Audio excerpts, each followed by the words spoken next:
If I say the word design, what's the first thing that comes to your mind? What do you think? Cushions, furniture, technology, fashion, computer games? Well, you'd be right. All of these things are designed. But design is actually everywhere. It's nearly everything that we interact with from the moment we're born to the moment we die. Design is one of the most powerful things that humans have created, and we've been doing it for millennia.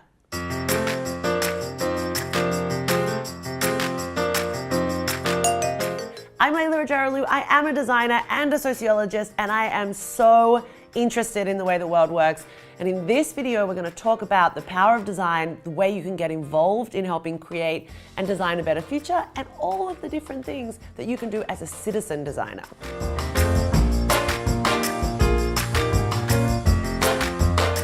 Look around you, absolutely everything's by design. From the chair you're sitting on, to the classroom you're in, to the city you live in, to the glasses you may or may not wear, these are all by design. In fact, humans have been constructing the material world around them for millennia. We make things to meet our needs, and some people have that as a professional role, and others, it's about the influence we have through the things we buy. That's what a citizen designer is. Every day of your life, you're basically contributing to the types of products and services that will end up in the economy because you're investing in them when you buy them. Okay, maybe your parents are buying them, but at the end of the day, that's how businesses decide on what kind of products they're going to make. And that's how professional designers end up getting a brief to create, I think this is an alarm clock. It's an alarm clock.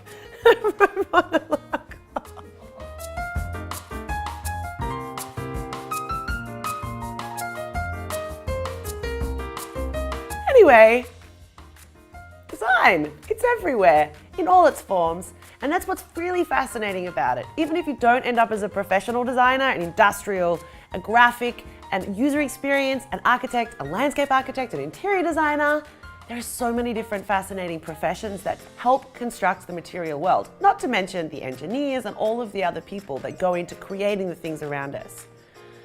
But we are all citizen designers, and we can all contribute to figuring out how to solve some of the problems that come about as the impact of design.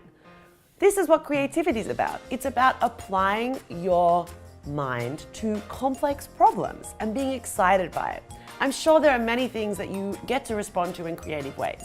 But when we actually apply the creative process in a more professional way, it doesn't matter what skills you have to start with. Ultimately, you're just trying to solve a complex problem in a different way. That's what creativity is all about.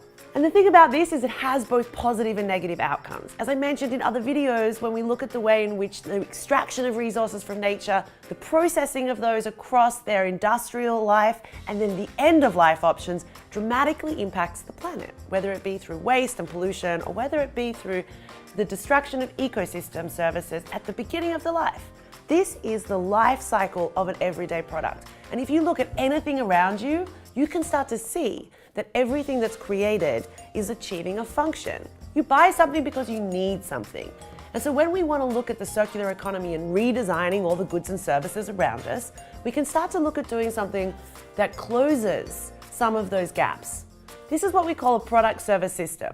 Imagine that you don't just have a single product that you buy, that you actually get something that's fully designed within a system. So when you no longer need it, it's taken back and it's recycled, and all of its individual components are reclaimed and reused in different ways.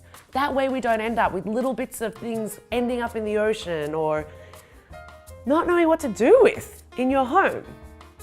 So this is really what the circular economy and design is about, using creativity to close the loops on production, to find ways of delivering that functionality so that we meet our needs in beautiful and elegant and sustainable ways, but not in ways that basically create lots of waste and actually can be really annoying and expensive. If you think about it, in your life already, you've probably used a bunch of cell phones. Where do they go? How are they made? And what will happen to them when you finally get them out of the drawer that they're sitting in? These are all really important questions because we live on one planet with finite resources, meaning like even if we did go to Mars, we're not going to find the same materials that we have here that help us make the technology and the things that we need in order to save lives and live healthy lives. As I said, everything around you is designed, and there are many different impacts that those designs have. Like take, for example, the standard electric tea kettle that you would have in your home.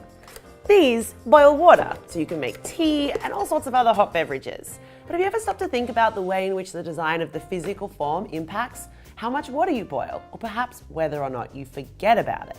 In fact, the electric tea kettle has been very similarly designed for a long time. They're quite technically efficient. They actually do it really quickly, way quicker than on the stove. But there's two main problems. The first one is that the information on the side often means that the minimum amount that you put in there is several cups of water. And most people, they overfill them.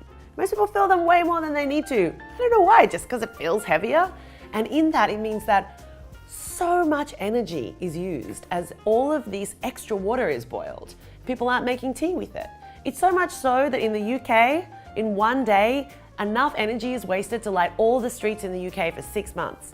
And after really popular TV shows, sometimes they have this phenomenon when everybody makes tea at the same time. It sucks so much energy from the grid that some guy has to buy nuclear power from France to deal with it.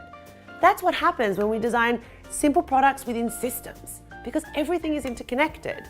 And so if you think about it, you or I buy this in order to get the functionality, but we could reimagine the way we deliver the functionality of hot water so that it's not only just more efficient, but that it's more elegant and sustainable. And that's really what this whole design and creativity thing is about applying your creative mind, your curiosity, and seeing the way the everyday things in your life, in the world around you, could be redesigned in more sustainable and regenerative ways. There are a bunch of different really simple strategies you can use. Like for example, if you were to redesign an everyday product, how could you use something like design for dematerialization? Like how can you do more with less?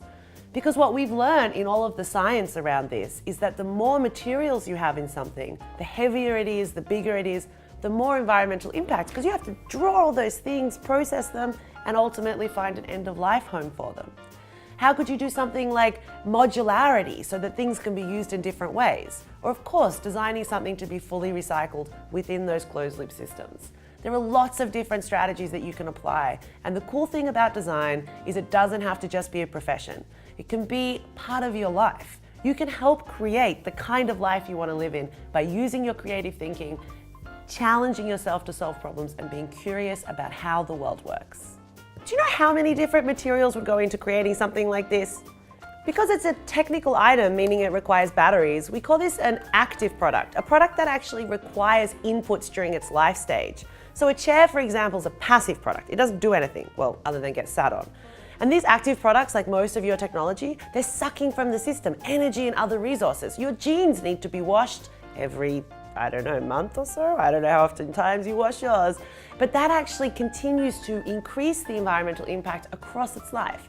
And when you do life cycle thinking, and when you start to see the way in which the things you create draw on the bigger systems, you can start to see how impactful we can be with the simple design changes or lifestyle changes that can reduce those impacts. Design. It's everywhere.